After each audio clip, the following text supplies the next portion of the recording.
दाक्षिणात्य सुपरस्टार रजनीकांत आता नव्या भूमिकेत दिसणार आहे। चेन्नईमध्ये नव्या वर्षाच्या तोंडावर रजनीकांत यांनी आपण राजकारणाच्या मैदानात उतरत असल्याची घोषणा केली आहे। रजनीकांत यांच्या या घोषणेनंतर चाहत्यांनी एकच जल्लोष केलेला आहे। याआधीच रजनीकांत यांनी राजकारणात एंट्रीचे सुतोवाच केलेले होते। अखेर आज त्यांनी त्यांची अधिकृतपणे घोषणा केलेली आहे। मात्र पक्षाचं नाव काय असेल हे मात्र आज जाहीर करण्यात आलेलं नाही।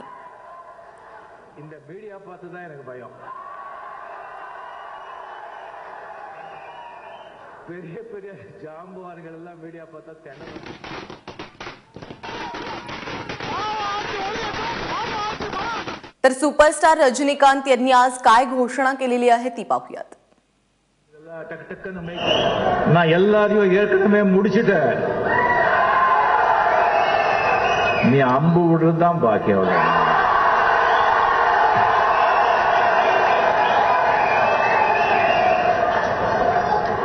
நான் அரசியலுக்கு வருவது உறுதி।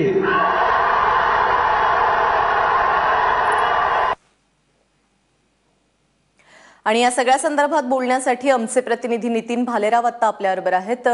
नितीन, जयललिता यांच्या निधनानंतर आता सुपरस्टार रजनीकांत यांची राजकारणामध्ये एंट्री होतीये आणि त्याचमुळे आता तामिळनाडूचं राजकीय समीकरण कसं बदलू शकेल? निश्चितपणे प्राजक्ता, तामिळनाडूच्या राजकारणाला सिने अभिनेते आणि अभिनेत्रींची एक परंपरा राहिली आहे। त्यांचं राजकारणातलं स्थान मोठं राहिलेलं आहे आणि ज्या पद्धतीने गेल्या काही दिवसांपासून रजनीकांत यांच्याकडनं संकेत मिळत होते की ते राजकारणात प्रवेश करणार, त्याचंच आज प्रत्यंतर आलंय। अखेर सक्रिय राजकारणामध्ये उतरण्याचा निर्णय हा रजनीकांत यांनी घेतला। यापूर्वी सुद्धा त्यांनी निवडणुकीच्या तोंडावर काही संकेत दिले होते।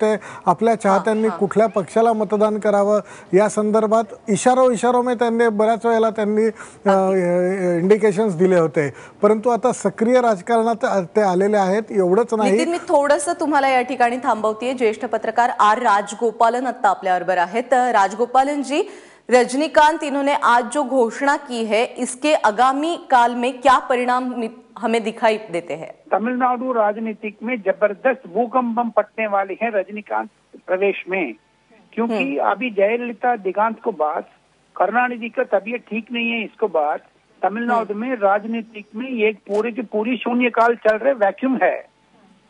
उसको फिलअप करने के लिए Rajinikanth Gaikwad, he is a Maharashtrian, वो तमिलनाडु में आकर के इतना 25 साल 26 साल में 400 फिल्म एक्ट करके कम से कम एक एक पॉलिटिकल पार्टीज में डराव पैदा किया है रजनीकांत ने। आज सुबह जितना भी द्राविडियन पार्टी है, DMK, ADMK, MDMK, PMK, DMDK, सारी की सारी एकदम डरे हुए हैं, क्योंकि रजनीकांत का फॉलोइंग हर क्षेत्र में 234 एमएलए से तमिलनाडु में, वो सारी की सारी क्षेत्र में रजनीकांत को 25,000 से 30,000 तक फॉलोइंग है। रजनीकांत के वुमेन वोटर्स पैकिंग करते हैं, क्योंकि रजनीकांत ने 400 फिल्म एक्ट किया है आज तक। उस 400 फिल्म में एक सोशल मैसेज भेजा है, दारू नहीं पीना है, सिगरेट नहीं पीना है, औरत को छीनना नहीं है, बलात्कार नहीं करना है। राजगोपालन जी, हमारे संवाददाता नितीन भालेराव हमारे साथ है, वो आपसे कुछ सवाल पूछना चाहते हैं। हाँ नितिन, बोलो, कैसे हैं? बढ़िया है। राजगोपालन जी, एक तमिल राजकारण को एक बड़ी परंपरा रही है कि सिने क्षेत्र से बड़े पैमाने पे पॉलिटिक्स डोमिनेट किया है, मतलब अन्नादुराई से लेके कमल हसन तक की यह परंपरा है। अभी रजनीकांत का एंट्री हो गया है। पर्दे पे तो रजनीकांत और कमल हसन तो दोस्त दिखाई दिए हैं, मगर सही मायने में अभी आने वाले दिनों में ये दोस्त रह पाएंगे तमिलनाडु की राजकारण में? नहीं नहीं, दोनों दुश्मन हैं। एक रजनीकांत तो राइटिस्ट है, नरेंद्र मोदी का समर्थन करने वाले रजनीकांत, तो कमल हासन तो सीपीएम मार्क्सिस्ट माओइस्ट नक्सलाइट के समर्थन करने वाले हैं। दोनों दो गुरु है तमिलनाडु पॉलिटिक्स में। आखिर में मुझे लगता है जो द्रविडियन पॉलिटिक्स तमिलनाडु में चलते आ रहे 50 साल से, वो खत्म हो जाएगा, क्योंकि तमिलनाडु में आज तक एकदम भगवान को नहीं मानते थे, आजकल मानने लगे हैं। एमजीआर का, जयललिता का, रजनीकांत का, कमल हासन का ये स्टेज आते हैं, क्योंकि रजनीकांत ने तमिलनाडु पॉलिटिक्स में राघवेंद्रा को इंट्रोड्यूस किया है, भगवान को इंट्रोड्यूस किया है। जितना भी सिनेमा डाला है उन्होंने 400 फिल्म में, उनको हीरो समझ करके तमिलनाडु आम जनता लोगों के लिए बहुत ही हेल्प किया है।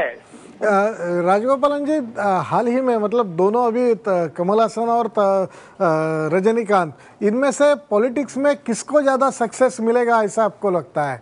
रजनीकांत को मिलेगा, क्योंकि रजनीकांत को तमिलनाडु पूरी की पूरी है, उनको जो सोशल मैसेज है अलग है, कमल हासन का सोशल मैसेज अलग है। रजनीकांत बीजेपी का सपोर्ट करने वाले हैं, हिंदुत्व का समर्थन करने वाले हैं। कमल हासन तो कम्युनिस्ट का समर्थन करने वाले हैं। तो इसलिए दो ध्रुव से आप देखना पड़ेगा इसको। 235 सीटें 235 सीटों पे उम्मीदवार खड़े करने का बात आज रजनीकांत ने किया है। आपको लगता है कि आने वाले इलेक्शंस में रजनीकांत की पार्टी तमिलनाडु के तमिल सत्ता तक पहुंच जाएगी? तो पहुंचने का तो उम्मीद है, क्योंकि तमिलनाडु में परिवर्तन चाहते हैं, द्रविडियन पार्टी मुक्त तमिलनाडु चाहते हैं। आपने पिछले चुनाव में भी 2014 में भी नरेंद्र मोदी साहब ने जाकर के बोला कांग्रेस मुक्त, द्रविडियन पार्टी मुक्त तमिलनाडु चाहिए करके।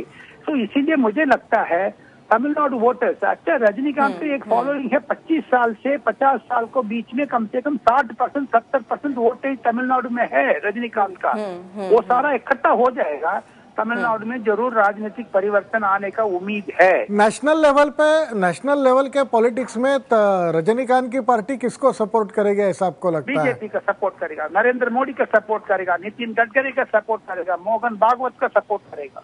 क्यों? मतलब उसके पीछे क्या रीजन हो सकता है? राम मंदिर चाहते हैं, भगवान की मानने वाले हैं, हिंदुत्व का सपोर्ट करते हैं। अच्छा, thank you Rajagopalan ji, thank you very much to हमारे साथ बात करने के लिए बहुत बहुत शुक्रिया। नितीन, खूप खूप धन्यवाद या सगळ्या बातचीतीबद्दल। धन्यवाद प्राजक्ता।